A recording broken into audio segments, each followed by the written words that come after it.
তো বস, আজকের এই ভিডিওতে আমরা কথা বলবো ওয়ার 2 নিয়ে, প্রবলেমস উইথ ওয়ার 2। আমি শুরুতে একটা কথা বলবো, যারা এই ছবিটা দেখোনি তোমরা এই ভিডিওটা কন্টিনিউ করো না, তার কারণ এখানে পুরোপুরি স্পয়লার থাকবে। আমি যেই কারণেই 4 দিন পর ভিডিওটা বানাচ্ছি, কারণ আমি চাইনি যেদিনকে রিভিউ করছি সেদিনকে এই বিষয়পত্রগুলো নিয়ে বলি। আমি উজ্জ্ব করেই প্রত্যেকটা পয়েন্ট কিন্তু নেগেটিভ পয়েন্টে বলেছিলাম। তো ওয়ার 2 ছবিটা আমার মোটামুটি লেগেছে, মোটামুটি থেকে মানে আমার মিক্সড থেকে খারাপই রিয়াকশান ছিল আর কি।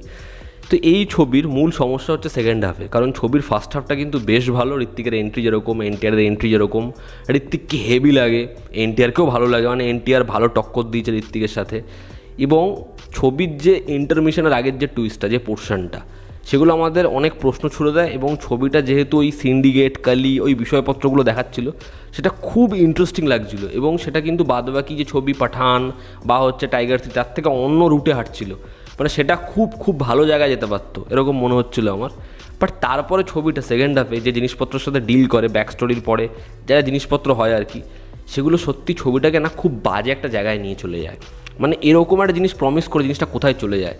এবার আমি সেটা বলছি, এবার আমি জানি অনেকে রেগে যাবে, তাদেরকে আমি একটাই কথা বলবো, যে কবিরের যে ক্যারেক্টারের আর্কটা, মানে আমার এই স্পাইদের মধ্যে সবথেকে বেশি ভালো লাগতো হচ্ছে কবিরকে। তার কারণ হচ্ছে কবিরের ওপর না কোনো ইমোশনের ব্যাগেজ নেই, ঠিক আছে। তার হয়তো ভানি কাপুর তার জন্য মরে গেল, একটা খারাপ লাগা রয়েছে, বাট তার থেকেও তার কাছে বড় হচ্ছে মিশনটা, তার দেশটা। তো এটাই হচ্ছে একটা স্পাইয়ের ক্যারেক্টার, যেটা ছবিতে আমার হেভি লেগেছিলো যেরকমভাবে দেখিয়েছিল। এবার এখানে এমনভাবেই ছবিটা সেকেন্ড হাফে যাচ্ছে যেখানে কবিরও যে ভালনারেবল সেটা ছবিটা এস্টাবলিশ করে দিল। ফলে এই ক্যারেক্টারের একটা অন্য দিকই আমরা দেখতে পাচ্ছি এবার, ঠিক আছে। ফলে ওই যে জোনটায় কবির ছিল, যে সে পাঠানের থেকে আলাদা, সে টাইগারের থেকে আলাদা, সেটা আর নয়। মানে কবিরও কোথাও একটি তাদের মতো। আচ্ছা, এবার যে সমস্যাগুলোর কথা বলবো, আমার সবথেকে বড় যেটা সমস্যা লেগেছে সেটা হচ্ছে এনটিআরের ক্যারেক্টারটা।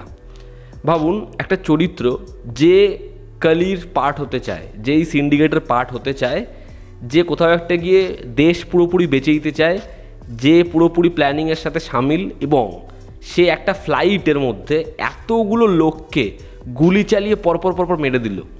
মানে কিছুক্ষণ আগে এতগুলো লোককে মেরে দিল, এত নৃশংস সে সাধারণ মানুষদের মেরে দিল। তার উদ্দেশ্য হচ্ছে এই সিন্ডিকেটের পার্ট হওয়া, কবিরকে শেষ করা, ইন্ডিয়ার ক্ষতি করা। এটা হচ্ছে ক্যারেক্টারের মোটো। সেই চরিত্রটার মানে সেকেন্ডের মধ্যে রিয়েলাইজেশন হচ্ছে ফাইটের পরে, বরফের মধ্যে ফাইট করতে করতে, এবং সে ভালো হয়ে যাচ্ছে। কবির তাকে বলছে টাইগার পাঠানের পর, কবিরের পর তার নাম, এবং সেও কোথাও একটা গিয়ে ওয়ারিয়ার, সেও কোথাও একটা গিয়ে ডার্ক নাইট, সেও এবার দেশে রক্ষা করবে।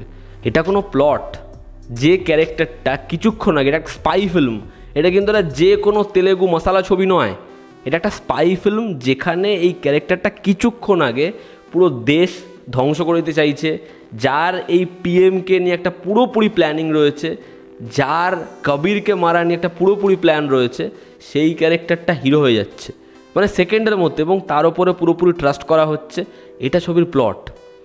আচ্ছা, সেকেন্ড পয়েন্ট, ছবি দ্বারা ব্যাক স্টোরি আছে। এবার সেই যে ব্যাক স্টোরিটা আছে, যেখানে দেখানো হচ্ছে কবির, সে এবং রঘু দুজনের কীভাবে দেখা হয়েছিল, দুজন কাইন্ড অফ টাপড়ি হয়ে গেছিলো, চুরি ছেঁচড়ামি করতে গিয়ে ধরা পড়েছিল, সেখানে কর্নেল লুথরা আসলো, সে ট্রেন করলো, কবিরকে ওখান থেকে বাছাই করলো। রঘু সে নিজে নাম্বার 1, সে ওপারে চলে গেল, দুজনের ফেস অফ হলো, এবং সে জানালো, চ্যালেঞ্জ করলো সে 1 নম্বর হবেই, এবং দুজনের আর কখনো দেখা হয়নি। এই ব্যাক স্টোরিটা বেশ ভালো, এবং বাদ বাকি স্পাই ফিল্মের থেকে অন্যরকম কিছু দিয়েছে আমাদের। এবার ভাবুন, এই যে ক্যারেক্টারটা রঘু, এ কাইন্ড অফ এটা ভাবলো যে আমার বন্ধু আমাকে বিট্রে করলো, আমি ওর জন্য জেলে আসলাম, কিন্তু ও আমাকে বিট্রে করলো। এ সব থেকে খারাপ মানুষদের সাথে মিশে আরও একদম খারাপ জায়গায় থাকতে এ সব থেকে খারাপ মানুষদের মাথায় চলে গেল। কিন্তু এটা হলো না, ছবিতে কি দেখাচ্ছে, এও শালা ইন্ডিয়ান আর্মিতে ঢুকে গেছে, এও ইন্ডিয়ান আর্মিতে ঢুকে গিয়ে এও একদম টপ একটা এজেন্ট হয়ে, এজেন্ট বিক্রম হয়ে গেছে। কিন্তু এর উদ্দেশ্য হচ্ছে কবিরকে হারানো, এর উদ্দেশ্য হচ্ছে এ নাম্বার 1। ক্লাইম্যাক্সে কবিরকে বোঝাচ্ছে যে ভাই তুই এবার ফিরে আয়, আমরা দেশ রক্ষা করি। এবং কবিরের ক্যারেক্টারটা যেরকম ছিলই না, চরিত্রটার ইমোশনগুলো যেরকমভাবে কাজ করে না, চরিত্রটাকে ক্লাইম্যাক্সে ঠিক সেরকম বানিয়ে দেওয়া হলো। গোটা ছবিতে এই যে সিন্ডিকেট মেম্বার, এই কালির যারা টিম, তারা নাকি এতটা ছায়ার মধ্যে থাকে, তাদেরকে খোঁজা মুশকিল, এরা নাকি এতটা পাওয়ারফুল, এদেরকে খুঁজে পেয়ে এদের শেষ করা মুশকিল, এদের ক্ষমতা নাকি এত। ছবির শেষে মানে খুব বেশি হলে 50 সেকেন্ড কি 40 সেকেন্ডের ক্লিপ হবে, যেখানে এই দুই ভাই মিলে মানে পট পট করে যতজন কালির মেম্বার তাদেরকে মেরে দিল। মানে এই যে জায়গাটা, এই যে সিন্ডিকেট, এরা কত ভয়ানক, এটাকে পরবর্তীতে ইউজ করা যেতে পারতো, যে এদের কাছে এরা পৌঁছানোর চেষ্টা করছে কিন্তু পৌঁছাতে পারছে না, বাট না, সেটাকে এখানেই ডিস্ট্রয় করে দিই। আমরা যারা mission impossible final reckoning, dead reckoning দেখছি, আমাদেরকে দেখানো হচ্ছে ছবিতে অ্যাকশন হবে একটা এয়ারক্রাফটের ওপরে আর একটা এয়ারক্রাফট, ঠিক আছে, এবং সেখান থেকে দড়ি ফেলা হবে, তারপরে হবে অ্যাকশন। মানে মিশন ইম্পসিবল ইন্ডিয়াতে এসে সুন্দর একটা ব্যবসা করে যাচ্ছে, ইন্ডিয়ান অডিয়েন্স ছবিটা দেখছে। সেখানে ওয়ার 2 সেখানে দেখানো হচ্ছে বাদবাকি সবাই দড়ি ধরে ধরে উড়ে উড়ে পড়ে যাচ্ছে, এনটিআর ওখানে গোল করে স্লো মোশনে ঘুরে যাচ্ছে। মানে সে উঠবে না, ওই অ্যাকশানের লজিক আপনি ছেড়ে দিন। একটা স্পিড বোট, সেটা নিয়ে যে রেসিং ট্র্যাক হয় ফর্মুলা 1-এর, ওই রেসিং ট্র্যাকে ঢুকে গেছে।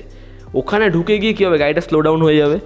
গাড়ি স্লো ডাউন হয়নি, ও ওই বোট নিয়ে ওই যে রেসিং গ্রাউন্ড সেখান থেকে চালিয়ে বেরিয়ে গেছে, এবং চালিয়ে বেরিয়েছে তো বেরিয়েছে, ওটাকে পার করে আবার জলে নেমেছে। মানে অ্যাকশন কোরিওগ্রাফির সময় গাঁজাটা খাওয়া হয়েছে ঠিক আছে, কিন্তু সেটাকে এরকম লেভেলে লেখা হয়েছে। পুরো ছবিতে কবিরের ক্যারেক্টারটা বারংবার বলছে এই যে সিন্ডিকেট সম্পর্কে সে কিছু বলতে পারবে না, বা এই যে কর্নেল লুথরার যে মৃত্যু সেটা সম্পর্কে সে সত্যিটা বলতে পারবে না, তার কারণ তাকে এই যে কালি তার ট্রাস্টটা অর্জন করতে হবে, যে কারণে সে বিষয়বস্তুগুলো বলতে পারবে না। খুব ভালো কথা। এবার যদি আমরা আরও একটা দিক দেখি, সেটা হচ্ছে কিরা আডবাণীর ক্যারেক্টারটা, সে টাওয়ারে গেল, সে জিজ্ঞাসা করলো বলো যে তুমি ওকে মারোনি, একবার বলো, এবং ও বললো না, ঠিক আছে, ও কাউকে ট্রাস্ট করলো না, কিরাকে ট্রাস্ট করলো না, কিন্তু ও ট্রাস্ট করলো হচ্ছে এনটিআরের ক্যারেক্টারকে, এবং একটা টেক্সট করে ওকে দেখা করার জন্য বললো, এবং ওই ক্রাউডের মধ্যে তাকেও সম্পূর্ণ যা যাবতীয় হিন্ট দেওয়া, যা যাবতীয় বলার বলে দিল। সেখানে কিন্তু কালির টিম কোনোভাবে নজর রাখেনি, কিন্তু ও কিয়ারাকে বলতে পারলো না। এবার গোটা ছবিটা এত অবধি আসার পরে পরিচালক কিয়ারা আডবাণীকে যে ছবিতে আছে তাকে যে দেখাতে হবে এটা ভুলেই গেছে। এবার ভুলে যাওয়ার পরে ছবিটা যখন আধ ঘন্টা বাকি, তখন মনে পড়েছে কিয়ারাকে তো রাখতে হবে। খালি মেয়েটার কন্ডিশন ভাবুন, মেয়েটার বাবা মারা গেছে, মেয়েটার বয়ফ্রেন্ড চিট করেছে, দেশের জন্য লড়তে হবে, কিন্তু সেখানে মেয়েটা ভাবছে ওই বিকিনি শর্ট, ওই যে বিকিনি পরেছিলাম, ওই যে জলের তলায় দুজন মিলে নেচেছিলাম, ওইটা চলে আসলো।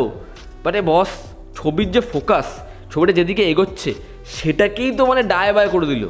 কেন আমি পরিচালক সিদ্ধার্থ আনন্দের কথা বলেছিলাম, সিদ্ধার্থ আনন্দ যখন ফাইটার বানাচ্ছে তার আগে কিন্তু লোকের টপ গান দেখা হয়ে গেছে, ঠিক আছে, টপ গান কিন্তু আমাদের এখানেও ভালো ব্যবসা করেছে, আর সেটা ছাড়াও টপ গানের একটা হিউজ ফ্যান ফলোয়িং আছে।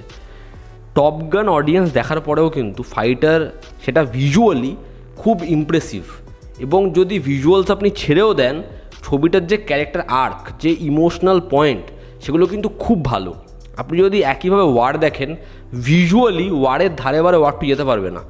এবং ওয়ারের যে ক্যারেক্টার, ওই যে মাস্টার এবং হচ্ছে ও স্টুডেন্ট, টাইগার শ্রফ এবং ঋত্বিক, এই বিষয়টা এনেছিল বলেই না ছবিটা সব থেকে বেশি আমাদের ভালো লেগেছিলো, যে একজন এই জেনারেশনের এমন একজন নতুন উঠতি নায়ক যে ভালো নাচতে পারে, যাকে দেখতে মোটামুটি ভালো, এবং আরেকজন যে হচ্ছে লেজেন্ড, যে ডান্সের লেজেন্ড। তো এই দুজনের মধ্যে কীরকমভাবে এই টিচার স্টুডেন্টের ব্যাপারটা রাখবে সেটা দেখার জন্য আমরা সবথেকে বেশি এক্সাইটেড হয়েছিলাম।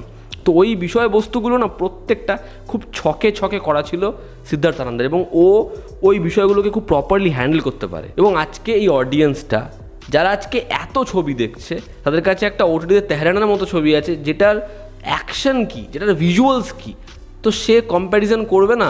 সে বড় পর্দায় যখন গিয়ে দেখবে ওরকম ধরনের লুতুপুতু জিনিসপত্র, সেই অডিয়েন্সের কাছে তো অপশান আছে মিশন ইম্পসিবলের, তাহলে সে এটা ক্রিটিসাইজ করবে না, এটাকে নিয়ে খারাপ কথা বলবে না, ডেফিনেটলি বলবে। আজকে তারা দেখলো টাইগার 3 এরকমভাবে আন্ডার পারফর্ম করলো, তারপরেও তাদের কাছে সেটাকে বেটার করার কোনো চেষ্টা নেই। একই রকম পোস্টার, একই রকম ভিএফএক্স টিম, মানে কেন? জাস্ট আজকে আপনারা এই বিষয়টা আমি বলছি, এটা সার্চ করুন, দেখতে পাবেন এই ওয়ারএফে কাজ করা যারা হচ্ছে স্পাই ফ্র্যাঞ্চাইজির প্রত্যেকটা ছবিতে এডি ছিল, তাদের মধ্যে কয়েকজন স্টেটমেন্ট দিয়েছে যে ওয়ার 2 সব থেকে স্পাই ফ্র্যাঞ্চাইজির বাজে কাজ, সব থেকে দুর্বল কাজ। এটা আমি বলছি, শুধু একা না, ঠিক আছে, যারা ছবির সাথে যুক্ত তারা এরকম স্টেটমেন্ট দিচ্ছে। তো আমার মনে হয় এবার একটু এই বিষয়বস্তুগুলোকে নিয়ে সিরিয়াস হওয়া দরকার। এনটিআরের যে ক্যারেক্টারটা রাঘু, অ্যান্টাগনিস্ট সে ছিল, তার রিয়েলাইজেশন হতে পারে, সে পরবর্তীতে ডেফিনেটলি আবার কোথাও একটা এই কবিরের সঙ্গে লড়তে পারে, সে ভালো হতে পারে, কিন্তু সেটা আমরা কখন দেখে মজা পাবো জানেন? ছবিতে তাকে অ্যারেস্ট করা হলো এবং দুজনের থেকে আলাদা হয়ে গেল এবং দুজনের জন্য একটা ক্ষোভ আছে, দুঃখ আছে। কিন্তু পরবর্তী মিশন এমন একটা মিশন যেখানে ঋত্বিকের যে ক্যারেক্টারটা, তাকে বাঁচানোর মতো কেউ নেই, ঠিক আছে, এবং সে একা লড়ে যাচ্ছে। সেই সময় এই যে রাঘু, যাকে কোথাও একটা গিয়ে অ্যারেস্ট করে রাখা হয়েছে, এই রাঘুকে রিলিজ করা হলো এবং তখন রাঘু এসে নিজের বন্ধুকে বাঁচাচ্ছে। তার কারণ এই যে রিয়েলাইজেশনটা, এই ফেসটার জন্য সময় পাওয়া গেছে। কিন্তু রাইটিংয়ে আপনারা এরকম ধরনের জিনিসপত্র দেখতেই পাবেন। এই বিষয়বস্তুগুলো নিয়ে আমার ওয়ার্ড 2 এর বলার ছিল। আমরা তিনিয়ারিতে নিয়ে আলোচনাও করছিলাম। আর দেখবেন ছবিতে একটা গ্যাজেট দেওয়া হয়েছে ঋত্বিককে, যেরকম একটা রড মতো, যেটা সুইচ টেপে এবং সেখান থেকে একটা দড়ি মতো বেরোয় এবং সে ঝাঁপ দিয়ে যে কোনো জায়গা থেকে নেমে যায়। এবার এটা ব্যাটম্যানের মতো করেছে, আমার তাতে কোনো সমস্যা নেই, কিন্তু ওই যে গ্যাজেটগুলো, এগুলোকে তো ইন্ট্রোডিউস করাতে হয় যে ঋত্বিকের একজন কেউ রয়েছে, বা এই মেয়েটা, যে বাচ্চা মেয়েটাকেও মানুষ করছে, এই বাচ্চা মেয়েটি এগুলো ডেভেলপ করে, ঠিক আছে। এবং এরকম প্রচুর গ্যাজেটস ও বানিয়ে ঋত্বিকের ক্যারেক্টারটা কবিরকে দিয়েছে এবং কবির সেগুলো যখন প্রথমে টেস্ট করছে, এগুলো ফেল হচ্ছে। আপনি এই কারণেই তো যখন আপনি জেমস বন্ডের ছবি দেখেন, যখন আপনি মিশন ইম্পসিবল দেখেন, মস্তি পান। যখন ইথান হান্ট বা যে কেউ ওটাকে ট্রাই করলো, ওটা প্রথমবার ওয়ার্ক করলো না, কিন্তু পরবর্তীতে ফাইনাল যে সিকোয়েন্সে সেখানে ওটা ওয়ার্ক করছে। ডার্ক নাইট রাইজেসে ওই যে ফ্লাইটটা, ওটার টেস্টিং রিপোর্ট কী ছিল, এবং যখন একদম কনক্লুশনে জানতে পারলো যে হ্যাঁ ওটাই ও কাজ করে সাকসেসফুল ওটা অ্যাচিভ করে ফেলেছে, এবং যখন রবিন গিয়ে ওখানে ওটা পৌঁছালো, কী দেখলো, সেট আপটা ওখানেও তৈরি রয়েছে। তো এগুলোই হচ্ছে জিনিসটার সাথে ইন্ট্রোডিউস করিয়ে দেবো অডিয়েন্সকে, অডিয়েন্স দেখার সময় মজা পাবে। বাট এখানে ওভাবে জিনিসপত্রগুলো ভাবেই না। তো এই ছিল আজকের এই ভিডিওতে। আপনাদের কি অপিনিয়ন জানাবেন। জনতা আমাদের পাশে আছে। আবার দেখা হচ্ছে। Take care.